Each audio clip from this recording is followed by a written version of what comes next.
नमो नारायण। आज जिस टॉपिक पर रीडिंग कर रही हूँ वो है कि आप में उनको क्या अच्छा लगता है। ठीक है, ये सभी साइन वालों के लिए है और ये टाइमलेस रीडिंग है। चलिए चेक करते हैं कि आपकी क्या क्या क्वालिटीज़ है जो उन्हें अच्छी लगती है। The high priestess, the tower, 5 of cups, justice,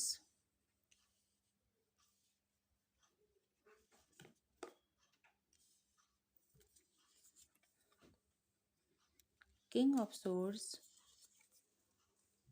the world, S of cups, 10 of Pentacles and 8 of Swords and bottom of the deck में है the Fool।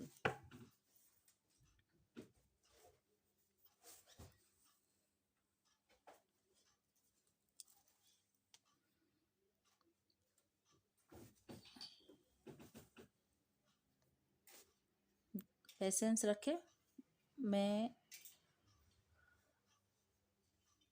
बताने जा रही हूँ कि आपकी कौन कौन सी बात उन्हें बहुत अच्छी लगती है।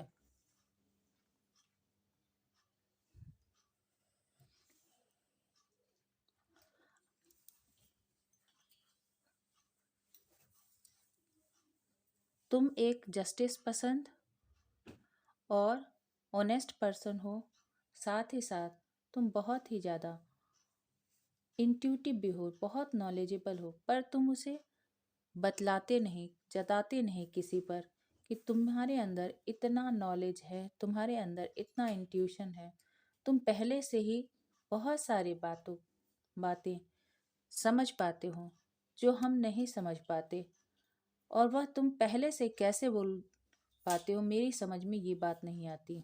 पर मैं तुम्हारी इस चीज़ से बहुत ही ज़्यादा सरप्राइज हो जाता हूँ या सरप्राइज हो जाती हूँ। कंडीशन कोई भी हो, कितनी ही बुरी कंडीशन हो, कुछ भी डिस्ट्रक्ट हो जाए, कुछ भी नष्ट हो जाए, चाहे वो फाइनेंस हो, चाहे वो रिलेशनशिप हो, चाहे एजुकेशनल फील्ड में कोई भी टावर मोमेंट क्रिएट हो जाए, तुम घबराते नहीं, तुम हमेशा ही होपफुल रहते हो।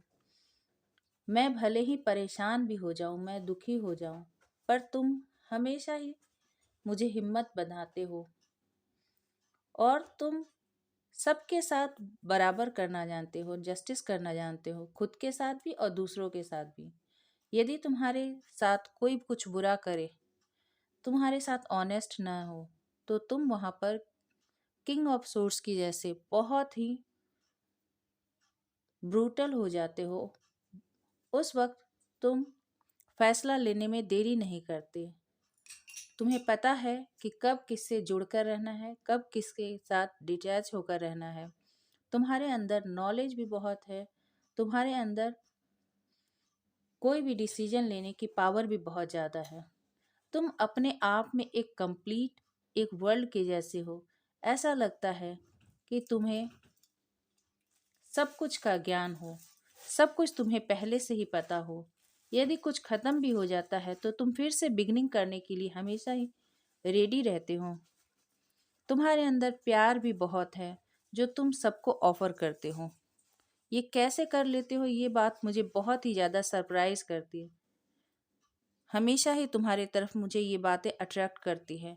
तुम खुद भी प्यार को मैनिफेस्ट कर लेते हो और दूसरों के लाइफ में भी प्यार तुम जोड़ देते हो। साथ ही साथ तुम एक फैमिली ओरिएंटेड, बहुत ही स्टेबल और ग्राउंडेड पर्सन हो। तुम्हारे साथ जो भी जुड़ता है वो एक हैप्पी लाइफ पा जाता है। बहुत दिनों तक तुम अपने आप को ट्रैप नहीं रख पाते।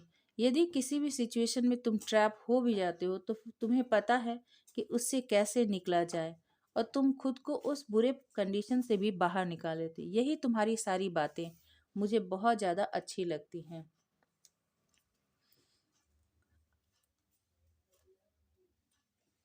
मैं भी तुम्हारे ही जैसे बनना चाहता हूँ, पर ये पॉसिबल नहीं हो पाता। मैं तुम्हारी तरफ पहले से किसी चीज़ को जान नहीं पाता। मेरी इंट्यूशन मुझे उतनी अच्छी तरह से गाइड नहीं कर पाती, जिसके कारण मैं गलत डिसीजन लेता हूँ, तुम्हारे और अपने लाइफ में टावर मोमेंट क्रिएट करता हूँ। खुद भी दुखी होता हूँ, तुम्हें भी दुखी कर देता हूँ या दुखी कर देती हूँ। मैं भी चाहता हूँ कि जस्टिस हो, पर जस्टिस मुझसे ठीक से हो नहीं पाता। मैं तुम्हारे साथ ठीक से व्यवहार नहीं कर पाता या कर पाती हूँ। इसके लिए मैं बहुत दुखी हूँ। तुम मेरी पूरी दुनिया हो, तुम मेरा वर्ल्ड हो, और मैं अपना लव ऑफर तुम्हारी तरफ लेकर आना चाहता हूँ। जैसा तुमने मुझे इक्वल गिव एंड टेक किया, मैं वही इक्वल गिव एंड टेक तुम्हें रिटर्न करना चाहता हूँ। मैं भी तुम्हारे साथ स्टेबिलिटी चाहता हूँ, अबंडेंस चाहता हूँ, प्रॉस्पेरिटी और हैप्पीनेस चाहता हूँ, और इस मेंटल कन्फ्लिक्ट से मैं बाहर आना चाहता हूँ। तुम्हारी ये सारी खूबियाँ मुझे बहुत अट्रैक्ट करती हैं, और मैं गौर से तुम्हें मैनिफेस्ट भी करना चाहता हूँ। तो ये आपकी खूबियाँ आपके पर्सन को बहुत अधिक पसंद आती हैं। आई होप कि ये रीडिंग आपसे मैच करती होगी। यदि मैच करती हो तो प्लीज़ लाइक कीजिएगा, शेयर कीजिएगा, सब्सक्राइब कीजिएगा, और कमेंट करके ज़रूर से बताइएगा कि ये रीडिंग आपको कैसी लगी। और इस तरह की यदि रीडिंग आपको पसंद हो तो ज़रूर से टेक्स्ट करके बताइएगा। मैं ऐसी ही और रीडिंग आपके लिए बनाऊंगी। Stay happy, stay blessed.